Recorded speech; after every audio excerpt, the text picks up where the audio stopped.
اعوذ باللہ من الشیطان الرجیم بسم اللہ الرحمن الرحیم وَلَقَدْ خَلَقْنَاكُمْ ثُمَّ صَوَّرْنَاكُمْ ثُمَّ قُلْنَا لِلْمَلَائِكَةِ اسْجُدُوا لِآدَمَ فَسَجَدُوا إِلَّا إِبْلِيسَ لَمْ يَكُن مِّنَ السَّاجِدِينَ۔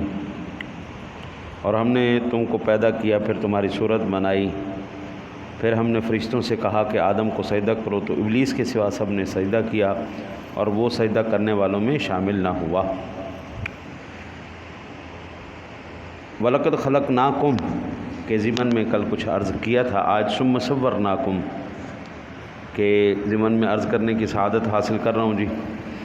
حضرت امام ابو عیسیٰ محمد بن عیسیٰ ترمذی المتوفیٰ 279 ہجری روایت کرتے ہیں کہ حضرت سیدنا ابو ہریرہ رضی اللہ تعالی عنہ بیان کرتے ہیں کہ رسول اللہ صلی اللہ علیہ وسلم نے فرمایا، جب حضرت آدم علیہ السلام کو پیدا کیا گیا تو ان کی پشت پر ہاتھ پھیرا تو قیامت تک ان کی اولاد کی پیدا ہونے والی روحیں ان کی پشت سے جڑ گئیں، اور ان میں سے ہر ایک انسان کی دونوں آنکھوں کے سامنے نور کی شعاعیں تھیں۔ آدم علیہ السلام کے سامنے پیش کیا گیا۔ آپ نے پوچھا، یا اللہ یہ لوگ کون ہیں؟ تو اللہ وحدہ لا شریک نے ارشاد فرمایا، پیارے آدم یہ تمہاری اولاد ہے۔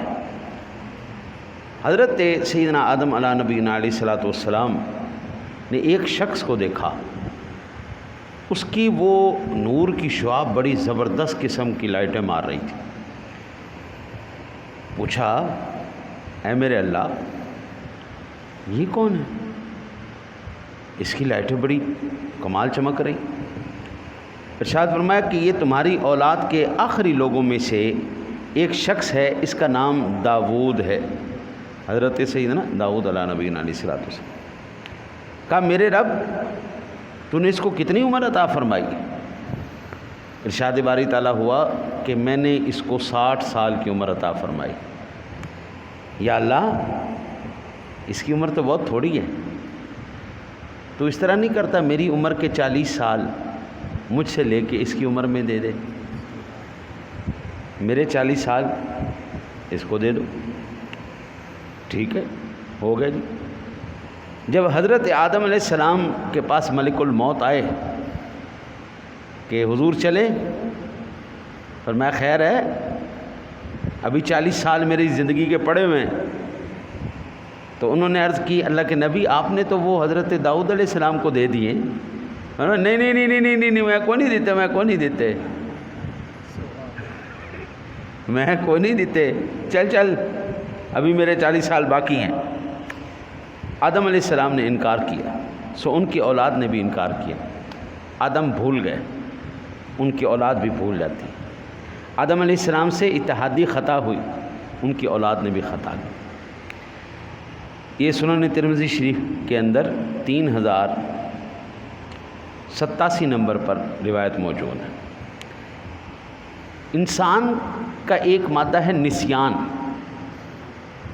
انسان کا ایک مادہ ہے نسیان۔ نسیان معنی بھول جانا۔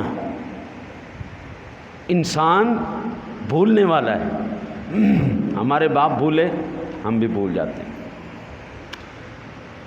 اللہ تعالیٰ کا یہ احسان ہے جناب ہمارے اوپر، کہ بھول جانا جو ہے نا احسان ہے ہمارے اوپر۔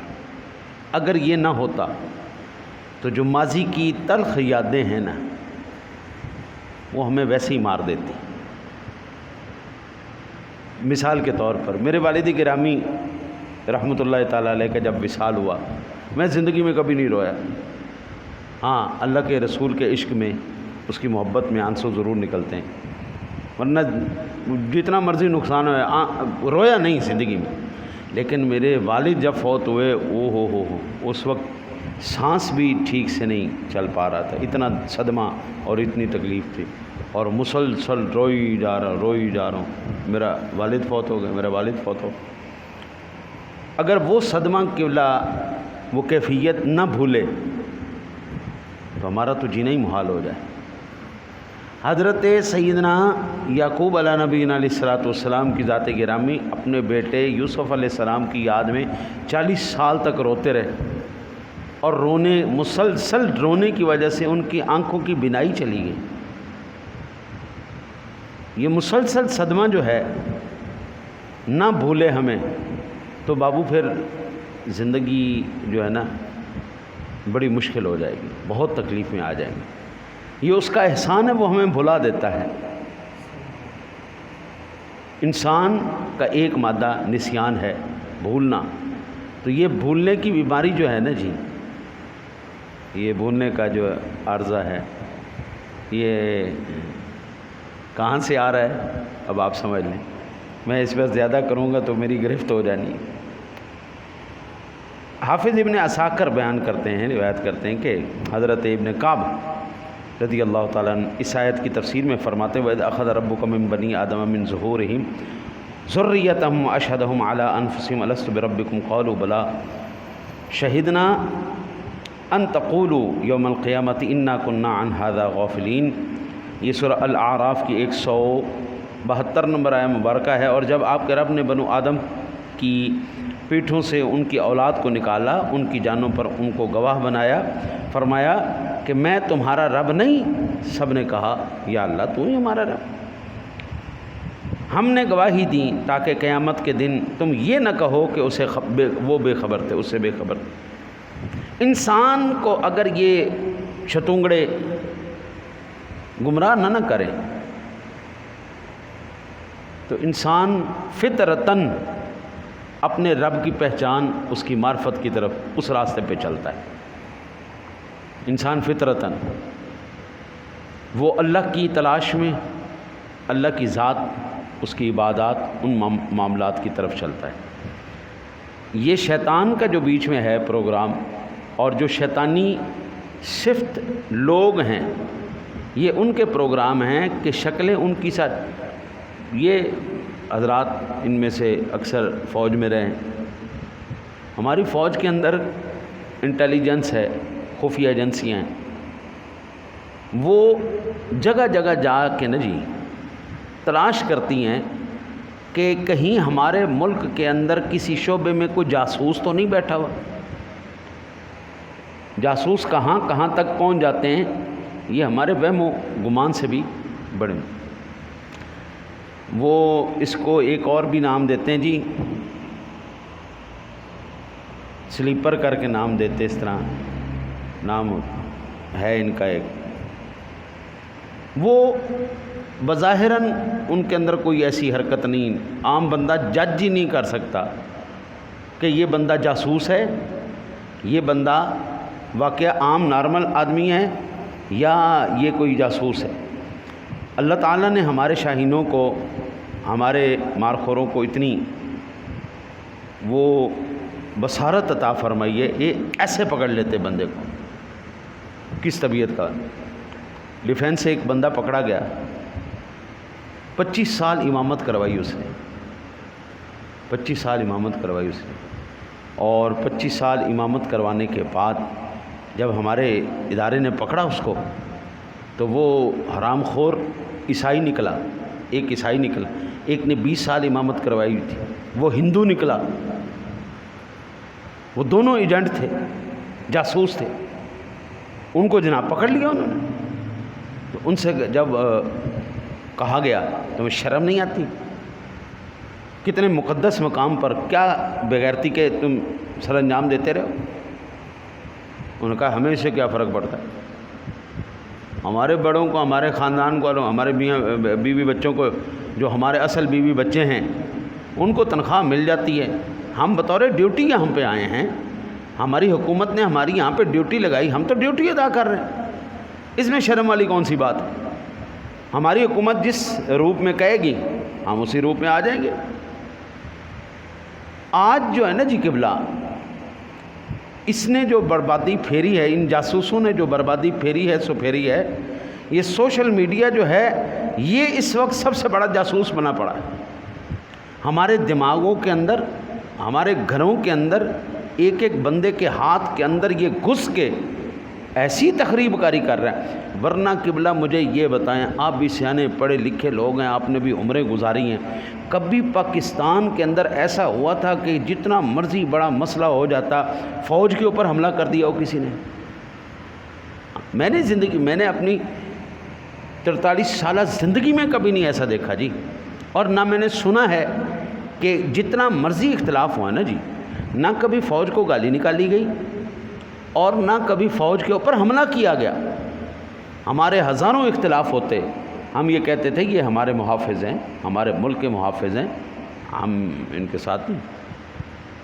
یہ جو کارروائی ہوئی ہے 9 مئی کو کور کمانڈر ہاؤس پر، نہ صرف وہاں پہ حملہ کیا گیا بلکہ سرکاری املاک کو نقصان پہنچایا گیا، اور جو ہمارے ملک کے ہیرو تھے، جو نشان حیدر تھے، ہاں جی، جنہوں نے اس ملک کی خاطر اپنی جانوں کے نذرانے پیش کر دیے، ان کی یادگاروں کو بھی تباہ کر دیا، ان کو بھی برباد کر دیا۔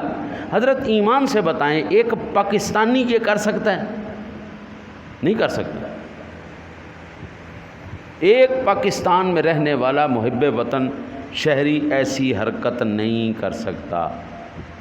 یہ خالصتاً دہشت گرد لوگ تھے، یہ خالصتاً ملک کے غدار لوگ تھے، یہ خالصتاً یہودی لابی تھی، یہ عیسائی لابی تھی، جو صرف اور صرف اس ملک کو حضرت جی جو بندہ تمہارے ملک پر اپنی جان دے کے جا چکا ہے، اپنی جان کا نذرانہ پیش کر چکا ہے، اس سے بڑھ کے بھی وہ کوئی وفا کا ثبوت دے سکتا ہے؟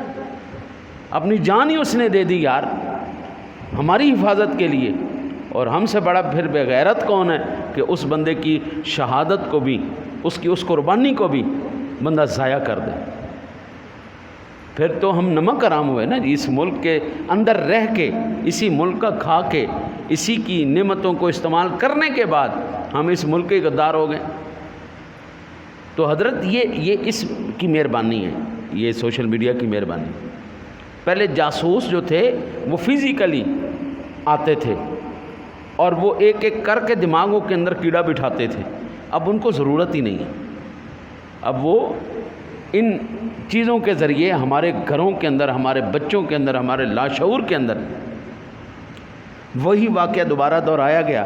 اب کوئی نہیں نکل رہا، کیونکہ اب وہ دہشت گرد نہیں ہے، اب وہ جاسوس نہیں ہے۔ یہ وہ چیزیں ہیں جنہوں نے ہمارا بیڑا غرق کر کے رکھ دیا ہے۔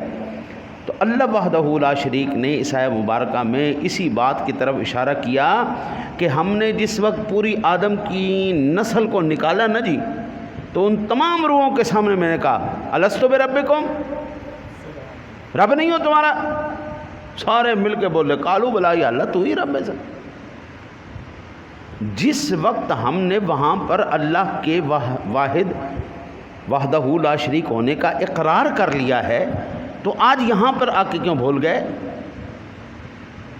تو اب سمجھ میں آئے گا وہ ایک جاسوس بیٹھا ہے، وہ جاسوس ہمارے دلوں کے اندر، ہمارے دماغوں کے اندر شیطانی شکل میں، وہ خود شیطان ہو، یہ شیطانی چیلے ہوں، یہ شیطانی وسوسے ہوں، یہ جاسوس اس نے ہمارے اندر چھوڑ دیے ہیں، ہمیں خدا اور اس کے رسول سے بھی باغی کر دیا گیا۔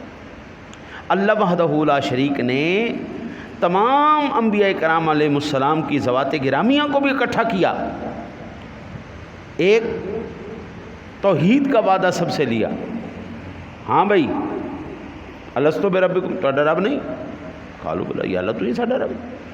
پھر اللہ وحدہ لا شریک نے انبیاء کرام علیہ السلام سے عہد لیا، وہ میں عرض کرتا ہوں۔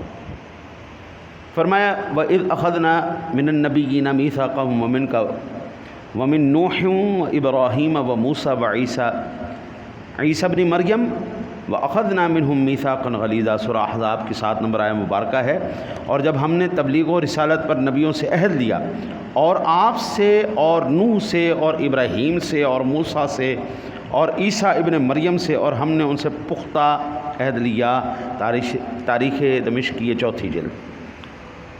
یہاں پر یہ بات واضح ہو جاتی ہے نبوت کوئی ہنگامی فیصلہ نہیں ہوتا۔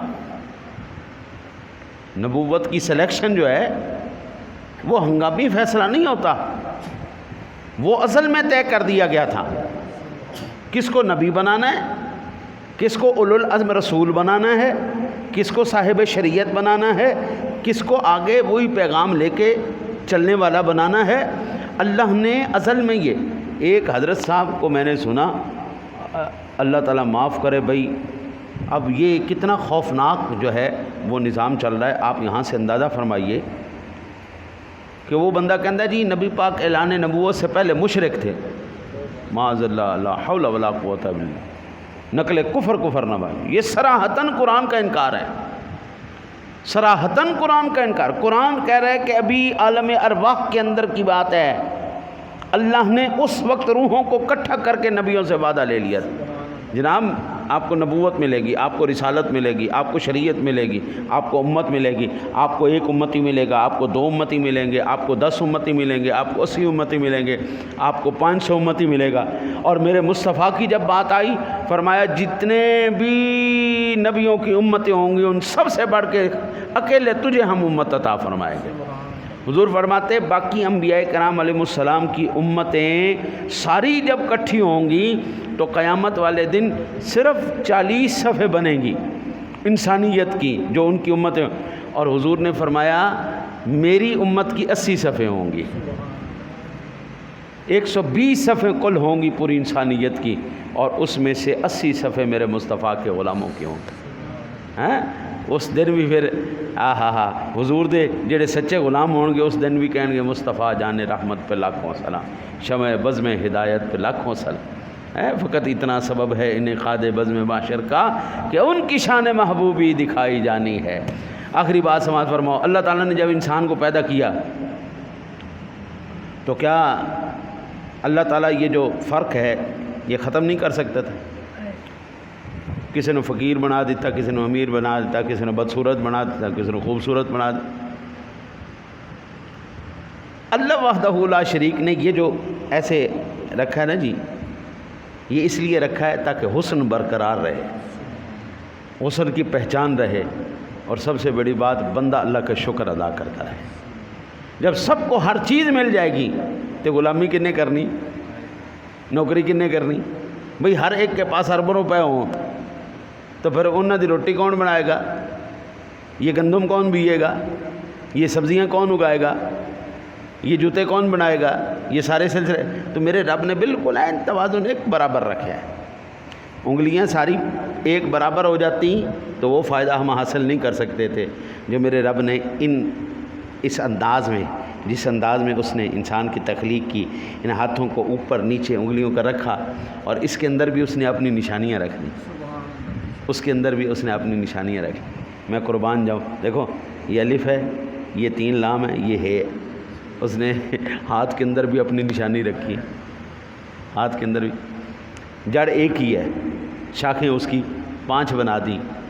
بھائی جان ساری انسانیت جنی کالے ہون، گورے ہون، چٹے ہون، جس طرح دا مرضی بندہ ہوئے، مخلوق ساری خدا دی، سب خدا کی، اللہ کی مخلوق اللہ نے پیدا کی۔ اللہ سے دعا ہے اللہ آپ کو مجھے قرآن سمجھ کر اس پر عمل کی توفیق نصیب